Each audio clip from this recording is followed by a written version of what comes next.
Hello tout le monde, dans cette vidéo nous allons vous montrer comment remplacer le joystick gauche de votre Nintendo Switch Lite.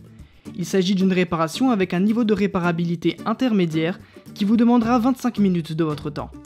Pour cette réparation, vous aurez besoin d'un nouveau joystick pour Switch Lite et d'un kit outil universel comprenant tous les outils nécessaires au démontage. S'il s'agit de votre première réparation, nous vous offrons un bon de réduction de 10% avec le code guide vidéo à valoir sur votre première commande sur sosav.fr. Et avant de passer à la réparation, n'oubliez pas de vous abonner à la chaîne de SOSAV et d'activer la petite cloche pour ne pas manquer nos prochaines vidéos. Nous proposons sur notre chaîne des guides de réparation et des astuces pour réparer et entretenir votre smartphone, votre tablette, votre console de jeu et autres appareils électroniques. Pour commencer, n'oubliez pas d'éteindre votre console pour des raisons de sécurité. Pour ouvrir l'appareil, il va falloir retirer les 4 vis à l'arrière avec le tournevis Tri-Wing du kit outil.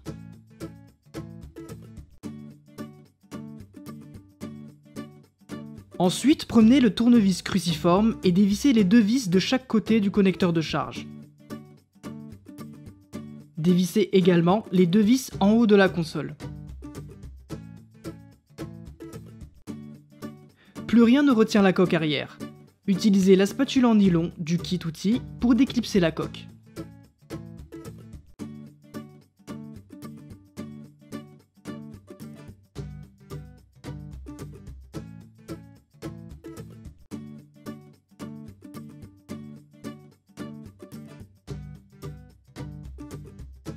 Et voilà, maintenant que la coque est retirée, dévissez les 4 vis entourées en rouge avec le tournevis cruciforme.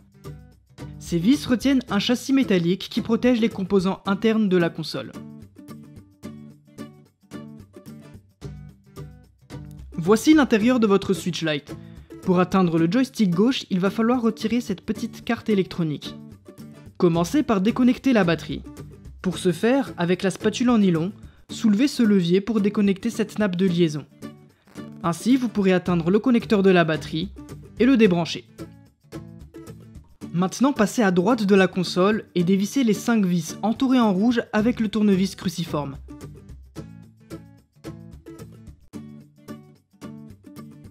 Une fois les vis enlevées, il faut déconnecter toutes les nappes de liaison. Pour cela, n'oubliez pas de soulever d'abord les leviers noirs avec la pointe de la spatule, puis vous pourrez débrancher en sécurité les nappes de liaison.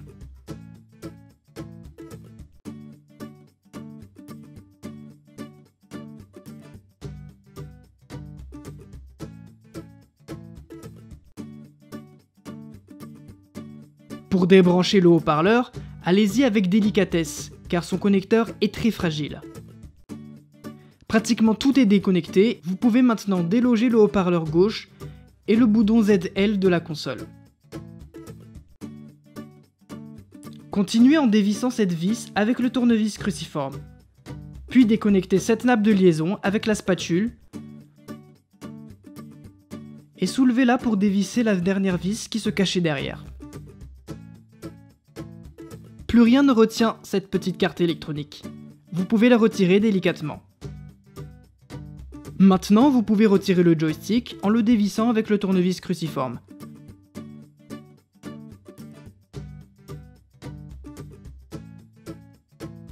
Puis, tirez délicatement dessus pour le retirer et faites attention à ne pas décoller le joint noir. Et voilà, le joystick est retiré, vous pouvez installer votre nouveau joystick. Pour ce faire, insérez-le délicatement dans son emplacement en faisant attention aux joints. Puis, revissez-le.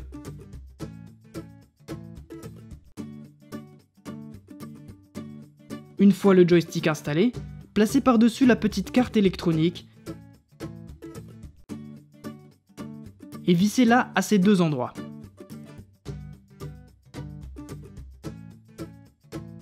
Puis, reconnectez cette nappe de liaison et n'oubliez pas de refermer le levier pour fixer la nappe sur le connecteur. Ensuite, placez par-dessus le haut-parleur externe. Et reconnectez toutes les autres nappes de liaison. Encore une fois, n'oublie pas de refermer les leviers pour fixer correctement les nappes dans leurs connecteurs respectifs.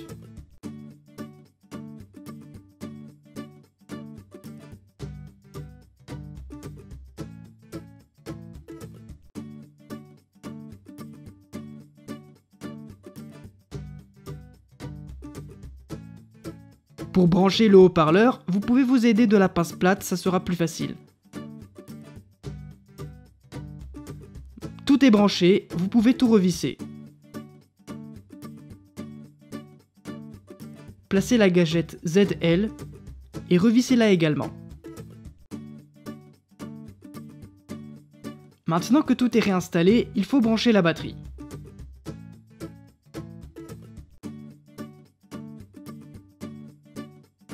Et puis par-dessus, branchez cette nappe de liaison.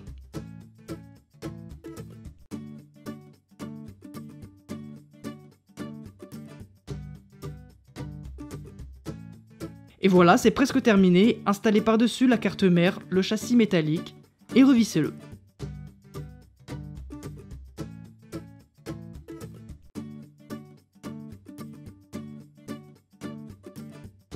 Il ne vous reste plus qu'à clipser la coque arrière et la revisser.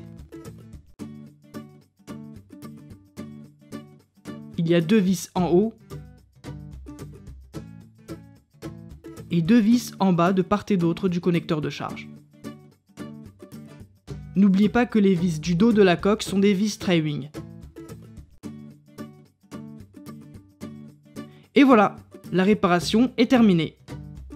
Et pour rappel, pour cette réparation, vous aurez besoin d'un nouveau joystick pour Switch Lite et d'un kit outil universel comprenant tous les outils nécessaires au démontage. N'oubliez pas que le guide de réparation est aussi disponible en photo sur notre site internet. Et d'ailleurs, des milliers d'autres guides sont également consultables gratuitement. Si ce guide de réparation vous a plu, on vous invite à mettre un pouce en l'air. Et encore une fois, n'oubliez pas de vous abonner à la chaîne et d'activer la cloche pour ne pas manquer nos prochaines vidéos. Si vous avez des questions, laissez un commentaire ou contactez-nous par mail, chat ou sur les réseaux sociaux. Allez, à très bientôt pour de nouvelles réparations.